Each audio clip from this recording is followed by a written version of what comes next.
Hey everyone, Matthews here, and today we are here to talk about good things. We're here to talk about books, and today the book is The Foundation by Isaac Asimov. It's going to be a pleasure to talk about this one because it's easily one of my favorite books of the year.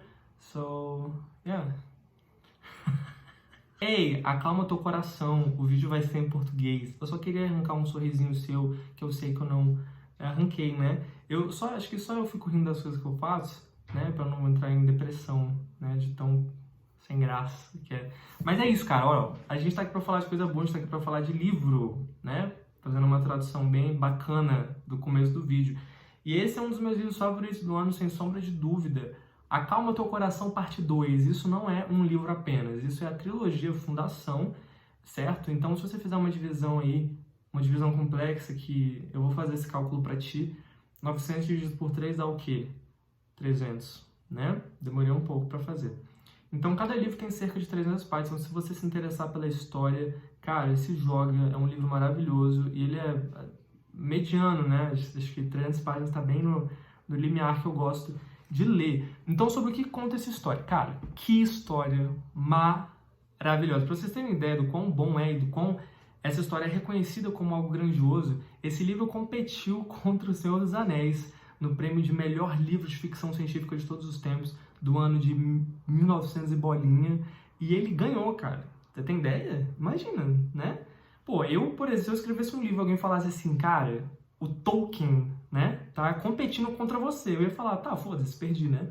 Porque é isso. Mas o Fundação ganhou, cara. Então você imagina a grandeza do que é esse universo, nessa história e tudo mais. Mas bem, vamos direto, eu vou falar só do livro 1. Como eu disse, esse livro que eu mostrei aqui, esse calhamaço aqui de quase 1000 páginas, eles são as 3 primeiras histórias e eu só falarei sobre a primeira. E mais do que uma sinopse, eu vou fazer uma reflexão, uma introdução reflexiva à história. Certo, então é o seguinte, cara, existe um personagem que ele é o personagem central. Quando eu digo central, não necessariamente que ele é o protagonista, porque nessa história não existem protagonistas. Inclusive, é algo que você vai estranhar bastante quando você lê essa história, o quanto que os personagens morrem. Não porque alguém assassinou, se bem que tem caso desse também, mas porque a história ela se passa em milhares e milhares de anos, então as pessoas naturalmente elas vão morrendo, porque o ser humano é mortal, né? Jovem que está vendo esse vídeo, as pessoas morrem. Complicado! Esse cara chamado Hari Seldon, ele é uma das pessoas mais inteligentes da galáxia, se não a mais inteligente de todas, e ele estuda a psicohistória. Ele é o pai da psicohistória. E o que é esse estudo, né, sobre a psicohistória? Esse estudo ele permite, né, que quem o compreenda, que é quase ninguém da galáxia, salvo ele mesmo, prevê o comportamento humano em uma escala gigantesca, uma escala galáctica. Tá certo isso? Galáctica? Tá, né? Acho que tá, não sei. Ele consegue prever esse comportamento. Então, a partir dos estudos dele, matemáticos, cara, não é tipo um rolê meio psicologia, ele realmente faz contas e mais contas, e ele consegue prever, né, o que planetas vão fazer ao decorrer do ano. É muito importante ressaltar que ele não consegue prever o comportamento de um indivíduo só, e sim de grandes escalas. Quando eu falo grandes escalas, não imagine você num grupo de, sei lá, 100 pessoas, né? 100 pessoas, dependendo do seu comparativo, são muitas pessoas. Mas toda vez que eu falar um número aqui, multiplica por 1 milhão, porque todas as escalas dessa história são coisas assim surreais. E é bem proporcional, né? Se você imaginar esse planeta Terra tem o quê? 2 bilhões de pessoas, 3 bilhões, sei lá. Mas lá, como o cenário é uma galáxia, né? Existem bilhões e bilhões e trilhões de pessoas, então tudo que acontece lá sempre permeia um número muito, muito, muito alto, mas condizente com o cenário. O que o Hari Seldon previu é que o Império, que era o governo vigente, né, daquela galáxia, que era o planeta mais poderoso de todos, ele iria entrar em decadência, iria se extinguir. E o que ele queria fazer não era ir contra esse movimento que ele mesmo disse que não teria como ir contra. Iria acontecer hora ou outra não. Iria acontecer quando ele disse que aconteceria, que era daqui a não sei quantos anos, né? Deveria saber? Deveria. Mas eu não sei editar vídeo. Se eu soubesse, eu iria procurar aqui e iria falar. Mas eu tô com preguiça aqui.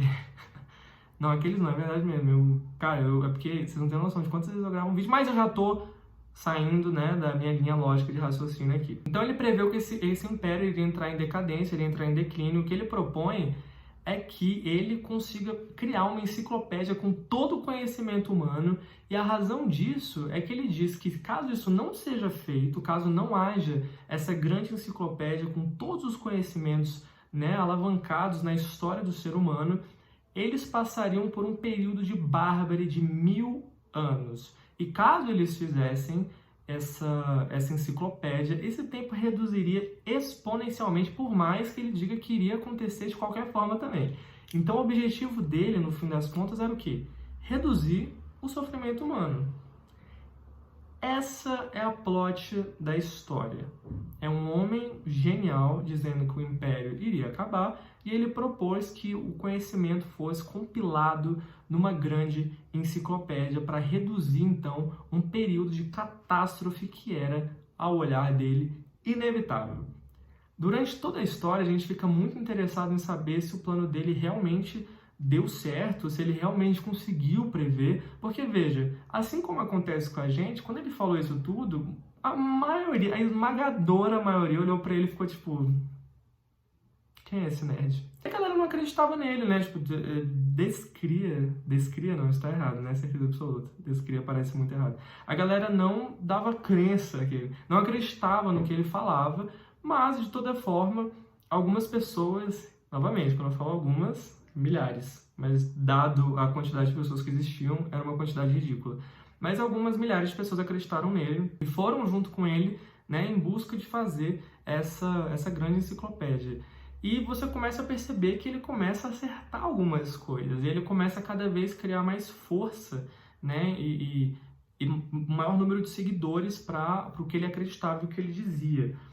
E aí, falando mais do que isso, eu acho que já seria spoiler, mas eu queria levantar algumas reflexões que eu acho interessantíssimas, que é, quando eu comecei a tratar um paralelo com a nossa sociedade, eu fiquei pensando, cara, existem várias pessoas que são o Harry Seldon, não, obviamente, né? Não alguém que prevê 10.000 anos, porque o planeta Terra nem vai existir provavelmente até lá. Mas existem pessoas, né, que estudam bastante para tentar dizer coisas que vão acontecer, e eles propõem uma redução daquela catástrofe que é inevitável.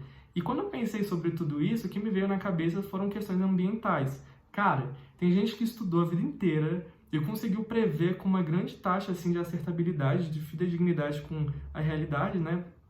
Fidedignidade seria já da realidade, né?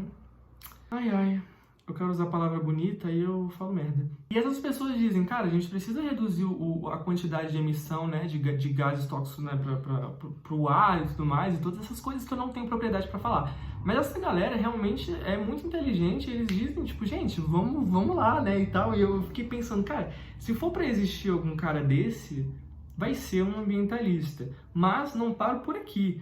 Né? A história do ser humano é uma história cíclica, e por mais que não aconteça exatamente a mesma coisa, elas acontecem com roupagens diferentes. A melhor forma de você prever o amanhã é olhando para o ontem.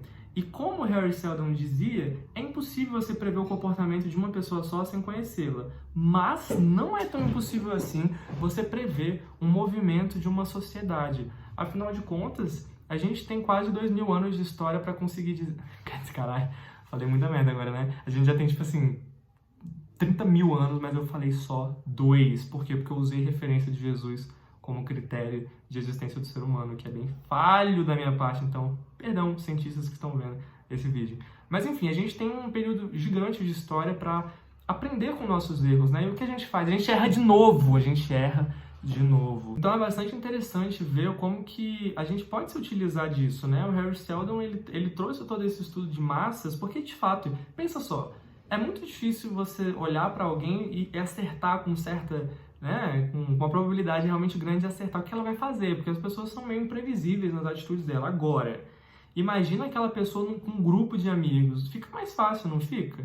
Do tipo, você saber o que eu vou fazer em determinada situação é bem complicado. Agora, eu com mais 20 amigos meus, você já fala, tá, eu consigo imaginar assim, o que eles vão fazer e tal. Porque o comportamento humano, de certa forma, ele vai se equilibrando de acordo com os grupos, né? Existem vários estudos que falam sobre isso, estudos interessantíssimos, e que acho que é mais sobre concordar ou não. Isso realmente acontece, né? Se você discordar, Tudo bem, né? Hoje em dia até é moda discordar do que realmente acontece, né? Discordar da verdade, tá? Um grande clássico contemporâneo da nossa sociedade, né? Até porque o líder que a gente elegeu para, né, nos representar enquanto povo gosta muito de fazer isso, né? Então imagina os seus respectivos seguidores. Pois bem, galera, então a história é sobre isso. Dá pra fazer vários paralelos, né, com a nossa sociedade, mas assim, muito mais do que ficar fazendo grandes reflexões, a história por si só é muito boa. Então, se você lê assim, cagando para reflexões, né, o que é bacana também, porque eu acho que quando a gente fica polemizando, muitas vezes até a gente perde a essência do hobby, né, que é se divertir, assim, lendo. Mas eu não consigo, eu sou limitado, eu sempre fico pensando nessas coisas e me fazendo mal, porque pensar sobre todas essas coisas é bastante frustrante. Frustrante.